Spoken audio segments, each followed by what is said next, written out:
ആഘോഷിക്കുമ്പോൾ പോലും ജാഗ്രതയോടെ സൂക്ഷ്മതയോടെ ആഘോഷിക്കണമെന്ന് പറഞ്ഞാൽ നമുക്കറിയാം കോവിഡിൻ്റെ പുതിയ വകഭേദത്തിൻ്റെ ഒക്കെ ഒരു കാലം കൂടിയാണ് ഇപ്പോൾ. അപ്പോൾ സൂക്ഷിച്ചും സമാധാനമൊക്കെ ശാന്തമായിട്ടൊക്കെ ആഘോഷിക്കുക. വലിയ നിയന്ത്രണങ്ങളൊക്കെ എന്തായാലും ഉണ്ട്. പുതുവത്സരാഘോഷങ്ങൾക്ക് സുരക്ഷയൊരുക്കാൻ കർശന നടപടികളുമായാണ് പോലീസ് ഉള്ളത്. ഫോർട്ട് കൊച്ചിയിൽ 1000-ലേറെ പോലീസുകാരെ നിയോഗിക്കുമെന്ന് Kochi city police commissioner A Akbar പറഞ്ഞു. നാളെ വൈകിട്ട് 3 മണി മുതൽ ഫോർട്ട് കൊച്ചിയിലേക്ക് ഗതാഗതം അനുവദിക്കില്ല. ലഹരി പരിശോധന വ്യാപകമാക്കുമെന്നും എ അക്ബർ പറഞ്ഞു. മാനവീയം വീഥിയിൽ സുരക്ഷ ശക്തമാക്കുമെന്ന് Thiruvananthapuram city police commissioner CH നാഗരാജുവും അറിയിച്ചു. ബീച്ചുകളിലും ഹോട്ടലുകളിലും 12 മണിക്ക് ശേഷം ആഘോഷം അനുവദിക്കുന്നതല്ല. 13 ഡിവൈഎസ്പിമാർ, 25 ഇൻസ്പെക്ടർമാർ, 60 SIമാർ ഉൾപ്പെടെ 1000-ൽ പരം പോലീസുകാരെ ഫോർട്ട് കൊച്ചിയിലെ ന്യൂ ഇയർ ആഘോഷങ്ങൾക്ക് മാത്രമായിട്ട് വിനിയോഗിക്കുന്നുണ്ട്. അതുകൂടാതെ സിറ്റിയിലും മറ്റ് ഭാഗങ്ങളിലും ന്യൂ ഇയറുമായി ബന്ധപ്പെട്ട് പല ആഘോഷങ്ങൾ നടക്കുന്നുണ്ട്. അപ്പോൾ ഏകദേശം 2000-ഓളം പോലീസുകാർ സിറ്റിയിൽ മാത്രം കൊച്ചി സിറ്റിയുടെ കീഴിൽ ഇതുമായി ബന്ധപ്പെട്ട് ഡ്യൂട്ടിക്കായിട്ട് നമ്മൾ വിനിയോഗിക്കുന്നുണ്ട്. 12 മണിക്ക് ഇനി നമുക്ക് ബീച്ച് ഭാഗത്തൊക്കെ എൻട്രി കൊടുക്കില്ല. അത് എല്ലാ വർഷവും ചെയ്യുന്നതാണ്. ബാരിക്കേഡ് ചെയ്തിട്ട് ഓൺലി എക്സിറ്റ് മാത്രമേ നമ്മൾ അനുവദിക്കാറുണ്ട്. എൻട്രി ഇനി നമ്മൾ 12 മണി കഴിഞ്ഞിട്ട് ബീച്ചിലോട്ട് അനുവദിക്കില്ല, ഏത് ബീച്ചാണെങ്കിലും. പിന്നെ ഹോട്ടൽസിലെ DJ പാർട്ടീസ് ആണെങ്കിൽ 12:30 വരെ എല്ലാ കാര്യങ്ങളും അവർ തീർക്കണം എന്നുള്ള ഒരു നിർദ്ദേശം നമ്മൾ കൊടുത്തിട്ടുണ്ട്. അത് 12 ആണെങ്കിൽ ഒരു 12:40 ആവും. പക്ഷേ ആ സമയം വരെ എല്ലാ കാര്യങ്ങളും അവർ പുറത്തേക്ക് അയക്കണം. വിഷ്ണു സുരേഷാണ് വിവരങ്ങൾ ചേരുന്നത്. വിഷ്ണുവും ഈ പറയുന്ന ഒരു ചെറിയ കോവിഡ് വ്യാപനത്തിൻ്റെ ഒക്കെ ചെറിയ പശ്ചാത്തലമുണ്ട്, ആശങ്കപ്പെടേണ്ടതില്ല എന്നൊക്കെ പറയുമ്പോൾ അതുകൊണ്ട് സൂക്ഷ്മതയോടും ജാഗ്രതയോടും കൂടി ആഘോഷങ്ങൾ പങ്കെടുക്കണം എന്നതിനൊരു തർക്കവുമില്ല. അതിനപ്പുറം എന്തൊക്കെ സുരക്ഷാ ക്രമീകരണങ്ങൾ ഏതൊക്കെ മേഖലകളിൽ ഏതൊക്കെ രീതിയിൽ പോലീസ് ആലോചിക്കുന്നു? വിഷ്ണു.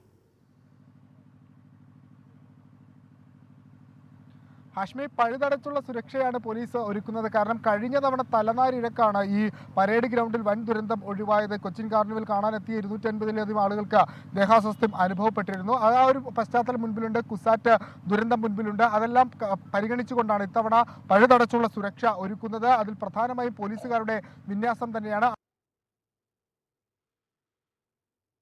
വിഷ്ണു സുരേഷാണ് വാർത്തയുടെ വിവരങ്ങൾ നൽകിയെന്ന് പറഞ്ഞാൽ ഇപ്പോൾ വലിയ സുരക്ഷാ ക്രമീകരണങ്ങൾ ഒരുക്കിയിരിക്കുന്നു. അതിപ്പോൾ ഇവിടെ മാത്രമല്ല, തിരുവനന്തപുരത്ത്, കൊച്ചിയിൽ, പിന്നെ കോഴിക്കോട്, കേരളത്തിൻ്റെ വിവിധ ഭാഗങ്ങൾ പുതുവത്സരാഘോഷം നടക്കുന്ന ബീച്ചുകൾ ഒക്കെ കേന്ദ്രീകരിച്ചുകൊണ്ട് പോലീസിൻ്റെ കർശനമായ നിർദ്ദേശമുണ്ട്. മാനവീയ വീഥിയിൽ നമ്മൾ നിരന്തരം തമ്മിലടികൾ കാണുന്ന ഒരു സ്ഥലം കൂടിയാണ്. അപ്പോൾ ഇത്തവണ കൂട്ടയടിയൊന്നും ഉണ്ടാവാതിരിക്കാനുള്ള പ്രത്യേക സുരക്ഷയൊക്കെ അവിടെയൊക്കെ ഉണ്ട്. വിഷ്ണു, കേൾക്കാവോ?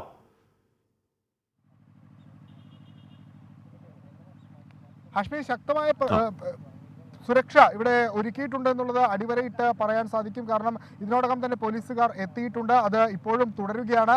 12 മണിക്ക് ശേഷം ഇങ്ങോട്ടേക്ക്, അതായത് ഉച്ചയ്ക്ക് 12 മണിക്ക് ശേഷം ഫോർട്ട് കൊച്ചി രജിസ്ട്രേഷൻ അല്ലാത്ത വാഹനങ്ങൾ കയറ്റിവിടത്തില്ല എന്ന കൃത്യമായ നിർദ്ദേശം നൽകി. ആളുകൾ കൃത്യമായി ജാഗ്രത പാലിക്കണം. ഈ 12 മണിക്ക് പാപ്പാഞ്ഞിയെ കത്തിച്ച ശേഷം ഒറ്റയടിക്ക് ഈ പരേഡ് ഗ്രൗണ്ടിൽ നിന്ന് ആളുകളെ പുറത്തേക്ക് വിടില്ല. അത് വലിയ അപകടത്തിന് വഴിവെക്കും. അതുകൊണ്ട് കൃത്യമായ മാർഗരേഖകൾ നൽകിയിട്ടുണ്ട്. ആ വഴികളിലൂടെ മാത്രമേ ആളുകളെ പുറത്തേക്ക് വിടൂ. 4 മണി വരെ ആളുകളെ പുറത്തേക്ക് വിടാനുള്ള നടപടികൾ ആണ് നിലവിൽ ആലോചിച്ചുള്ളത്. അപകടം ഒഴിവാക്കുക എന്നുള്ളതാണ്.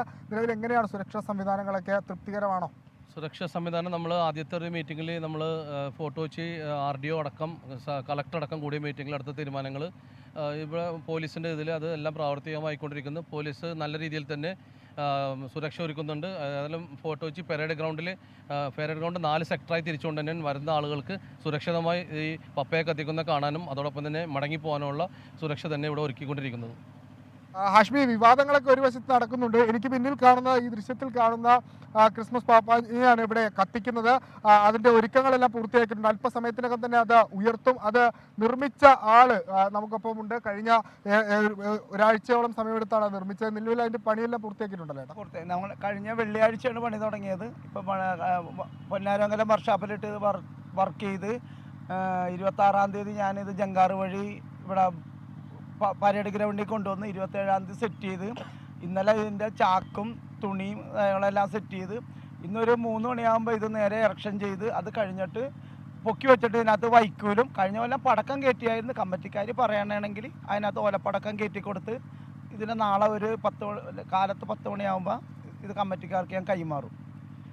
എന്തൊക്കെ വസ്തുക്കളാണ് പ്രധാനം? അത് നമുക്ക് ഒരു 1600 കിലോ ഇരുമ്പ് കയറിയിട്ടുണ്ട് മൊത്തം. പിന്നെ ഒരു 200 ചാക്ക്, പിന്നെ 7 ഷർട്ടിനൊരു 7 ബണ്ടൽ തുണി, പാൻറ്റിനൊരു 4 ബണ്ടൽ തുണി, പിന്നെ കുറച്ച് പൂവ് അങ്ങനെയുള്ള ഇത്, പിന്നെ മുഖം ഉണ്ടാക്കിയേക്കണ ചകിരിയും പശയും വെച്ചിട്ടാണ്. കഴിഞ്ഞ പ്രാവശ്യം ഒരു പ്രശ്നം ഉണ്ടായത് കാരണം ഈ പ്രാവശ്യം അതെല്ലാം തരണം ചെയ്ത് വേറൊരു രീതിയിൽ ഞങ്ങളിത് റെഡിയാക്കി അപ്പോൾ വളരെ ഹാപ്പിയായി വളരെ ഭംഗിയായ കാര്യങ്ങൾ നടക്കട്ടെ. അപ്പോൾ കർശനമായ സുരക്ഷാ ക്രമീകരണങ്ങൾ നാടിൻ്റെ പലഭാഗത്തും ഒരുക്കിയിട്ടുണ്ട്. അപ്പോൾ സുരക്ഷ നിങ്ങളുടെ സുരക്ഷയ്ക്ക് വേണ്ടിയാണ് തിരിച്ചറിഞ്ഞുകൊണ്ട് സുരക്ഷയ്ക്ക് നിൽക്കുന്നവരെ ശത്രുക്കളായെന്ന് കാണാതെ ശാന്തവും സമാധാനവുമായ ആഘോഷങ്ങൾ നടക്കട്ടെ. ആഘോഷങ്ങൾ എന്തായാലും നടക്കണം.